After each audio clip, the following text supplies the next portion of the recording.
ये वीडियो देखा आपने, ये वीडियो उड़ीसा का है। वहां फिर से सांप्रदायिक दंगा सबाब पर है। बीजेपी ने एक बड़ी चाल चली है।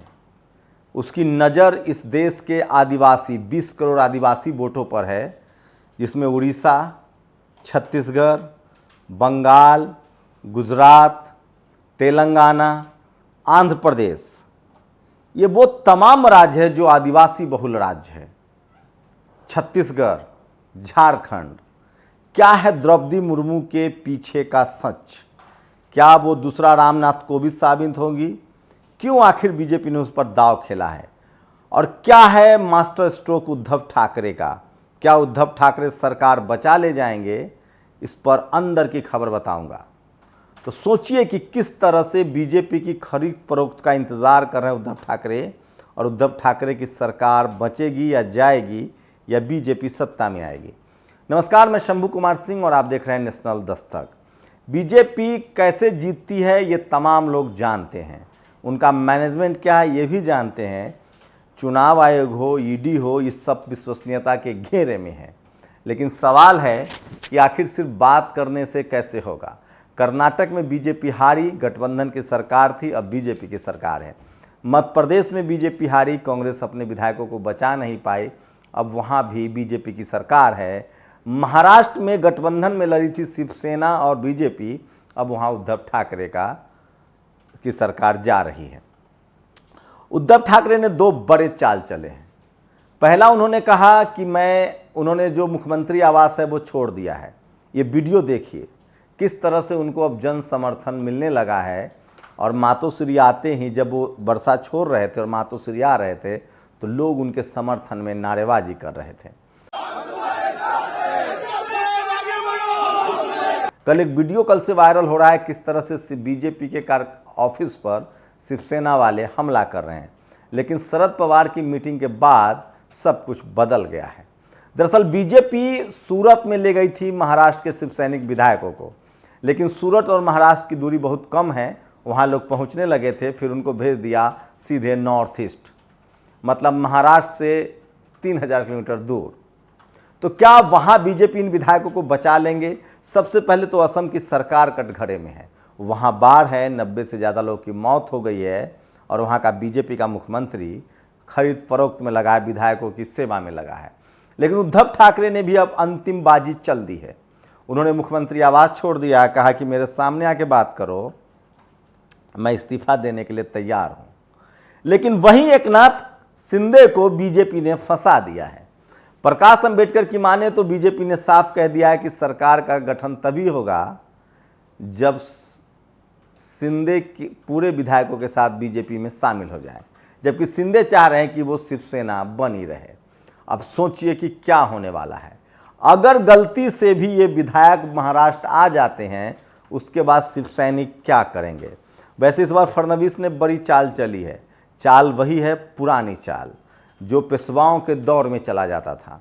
पेशवाओं को अंग्रेजों ने आगे करके, सोचिए मुगलों के समय में पेशवा जो था वो मुगलों से मिल गया और मराठा छत्रप शिवाजी महाराज के बेटे संभाजी महाराज के खिलाफ कॉन्स्पिरेसी की, साहू जी महाराज के खिलाफ कॉन्स्पिरेसी की। आज फिर से मराठा को आगे कर दिया गया है, एकनाथ शिंदे को, और पीछे से गोली चला रहा है एक पेशवा फडणवीस। लेकिन सवाल है कि गलती तो उद्धव ठाकरे से भी हुई है। उन्होंने मराठा आरक्षण को नहीं पर काम किया, उसको नहीं लागू करवाया। ओबीसी आरक्षण भी 27% था नगर निगम चुनाव में, उस पर भी उन्होंने लड़ाई नहीं लड़ी। नवाब मलिक जेल में उनके कई मंत्रियों की ईडी की जांच चल रही है, लेकिन उन्होंने समय रहते बीजेपी ने उनको नुकसान कर दिया। मोदी जी उनको कहते रहे कि आप मेरे सबसे करीबी हैं, करीबी हैं, करीबी हैं, और करीबी बनकर उन्होंने खेल कर दिया। शरद पवार उनको समझाते थे कि मोदी किसी का सगा नहीं है, उनका राजनीतिक फ़ायदा है। कैसे फ़ायदा है वो बता रहा हूँ। अब सोचिए, पिछली बार गुजरात में चुनाव था, वो शेड्यूल कास्ट के राष्ट्रपति लेके आए। इस बार जब उनसे शेड्यूल कास्ट अलग हो गया है, ओबीसी टूट रहा है, इस कदर टूट रहा है कि हारे हुए को भी मंत्री बनाना पड़ रहा है, केशव प्रसाद मौर्य। अब उनकी नज़र आदिवासी वोटों पर है, जो कम से कम 8 राज्यों में है। उड़ीसा में आदिवासी हैं, द्रौपदी मुर्मू उड़ीसा से आती हैं, बीजेपी की कट्टर हैं। झारखंड में आदिवासी है, छत्तीसगढ़ में आदिवासी है, गुजरात में आदिवासी है, तेलंगाना में आदिवासी है, आंध्रा में आदिवासी हैं। ये आदिवासी बहुल राज्य है। उड़ीसा पर इनकी नज़र है। ये वीडियो देखिए, उड़ीसा में भी किस तरह से नवीन पटनायक के खिलाफ हिंदू मुस्लिम का खेल चल रहा है। कांग्रेस अपनी वजहों से तमाम देश के राज्यों में हारने के लिए मजबूर है। सोचिए, बीजेपी राष्ट्रपति भी चुनती है तो वोट को नज़र में रखकर कांग्रेस जो है वो सिर्फ और सिर्फ सवर्ण समाज को राज्यसभा भेजती है, उसमें भी ब्राह्मणों को। छत्तीसगढ़ में कोई छत्तीसगढ़िया नहीं, राजस्थान में कोई राजस्थानी नहीं, यूपी का प्रमोद तिवारी राजस्थान से। सोचिए, एक उनके जो नेता हैं शुक्ला जी, वो जीत के आते हैं, वो चले जाते हैं छत्तीसगढ़। तो बीजेपी को राजनीति साधने की कला नहीं आ रही है, लेकिन जो नरेंद्र मोदी हैं वो एक तीर से दो निशाना साधते हुए दिख रहे हैं। द्रौपदी मुर्मू को लेकर आदिवासी समाज का भला हो न हो, बीजेपी आरएसएस का भला होने जा रहा है। दरअसल कोशिश है उनकी, लगातार आदिवासी मांग कर रहे थे सरना धर्म की कि उनको सरना कोड बिल दिया जाए, वो भी सधेगा और आदिवासियों को वो अपनी तरफ करने की कोशिश करें कि हमने महिला आदिवासी राष्ट्रपति दिया है। इससे पहले पीए संगमा कैंडिडेट रह चुके हैं, वो भी एनडीए की तरफ से आदिवासी समाज के थे। तो ये वो खबरें हैं, लेकिन सबसे बड़ा उद्धव ठाकरे इंतज़ार कर रहे हैं कि जो बागी विधायक है वो महाराष्ट्र तो आएँ। अगर वहाँ राष्ट्रपति शासन नहीं लगता है, अगर मुख्यमंत्री बने रहते हैं तो फिर तो दिक्कत हो जाएगी, क्योंकि अब जनता का समर्थन जो है वो उद्धव ठाकरे को मिलने लगा है। कुछ और बड़ी खबरें हैं जो मैं आपको बताना चाह रहा हूं, जो सोशल मीडिया पर सबसे ज़्यादा वायरल है। और ये देखिए, ये वो वीडियो है किस तरह से my thoughts are with the people of Assam those affected.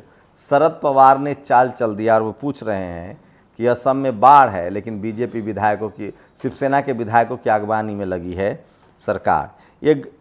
ये घर नहीं, ओपीडी का चिकित्सक रूम है जहां डॉक्टर और स्वास्थ्यकर्मी टेबल पर लूडो खेल रहे हैं, बिहार की खबर है। और बीजेपी विधायक के घर पर चला बुलडोजर। सोचिए, बीजेपी विधायक के घर पर बुलडोजर चला है। ये खबर है झारखंड की। बीजेपी विधायक के घर पर चला बुलडोजर। बिहार के पीरपौती से बीजेपी विधायक ललन पासवान के घर पर झारखंड सरकार ने बुलडोजर चला दिया है। और ये देखिए वो वीडियो जो मोन्टाज में आपने देखा था, उद्धव ठाकरे के लिए किस तरह से नारेबाजी हो रही है। और तमाम वो बड़ी खबरें जो मैं आपको लिए लेकर आता हूँ। नरेंद्र मोदी, अमित शाह, योगी आदित्यनाथ को पता है कि अपनी विचारधारा की कौन फिल्म है और व्यस्तताओं और तमाम आंधी तूफान के बावजूद किन किन फिल्मों का प्रचार करना है।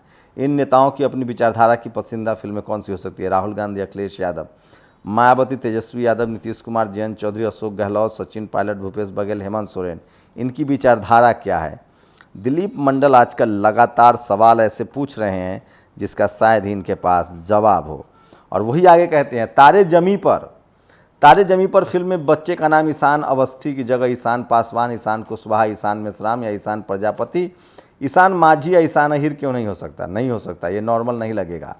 हर साल बॉलीवुड 400 के आसपास हिंदी फिल्में बनाता है, इनमें हीरो और हीरोइन के सरनेम अलग फिक्स हैं।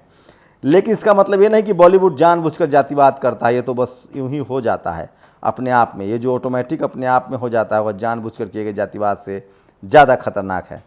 इसे सामान्यीकरण या नॉर्मलाइजेशन कहते हैं। होने पर भी गलत सही का नॉर्मल लगने लगता है। जब भी कोई इस पर सवाल उठाता है तो लगता है कि क्या बकवास कर रहा है, फिल्म तो मनोरंजन है, इसमें जाति कहाँ से आ गई, है कि नहीं?